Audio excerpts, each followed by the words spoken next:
আর একটা সাক্ষাৎকার নিব। এটা হলো হাড়ের বিল, আপনার দয়রামপুর কাদিরাবাদ ক্যান্টনমেন্টের পশ্চিম কর্নার হবে, দক্ষিণ কর্নার আপনার বাউটের পশ্চিম সাইড, হ্যাঁ পশ্চিম উত্তর কর্নারে। যাই হোক, এখানে একটা পরিশ্রমী মুরব্বী চাচা, উনি ওনার ঘের, মাছের ঘের, এটা হলো মাছের ঘের, এই মাছের ঘের পরিষ্কার করছে, এটা বিলের মাছ আহরণ করার জন্য। তো যাই হোক, আমি মুরব্বী চাচার দুইটা কথা নিব, আসো মুরব্বী।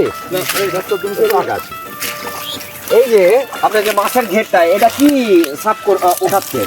এটা আপনার এই বিলের জংলা মাছ এখন এই যে ছাত্র বিলের ভিতর প্রচুর ঢুকবে। জি জি। জিওল মাছ, কই মাছ, চ্যাং মাছ, শোল মাছ, জি জি, পুঁটি, জিওল, সব মাছ যখন ঢুকবে। তো যাই হোক, এই যে যেটা তুলছেন এটার নাম কি? এটার নাম হলো ডোবা। ডোবা বলে কুয়া, ডোবা, হ্যাঁ, হ্যাঁ। কুচুরনি। আর এই জিনিসটা হলো কস্তুরি, কস্তুরি। হ্যাঁ। তো যাই হোক, এই বিলে যে অসংখ্য ঘের আছে আমার মনে হয়, জি হ্যাঁ।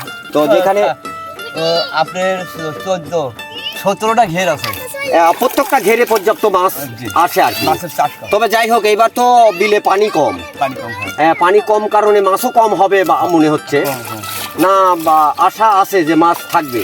মাছ আছে বিলে এখন ওই বছর কাছে একটু কমা।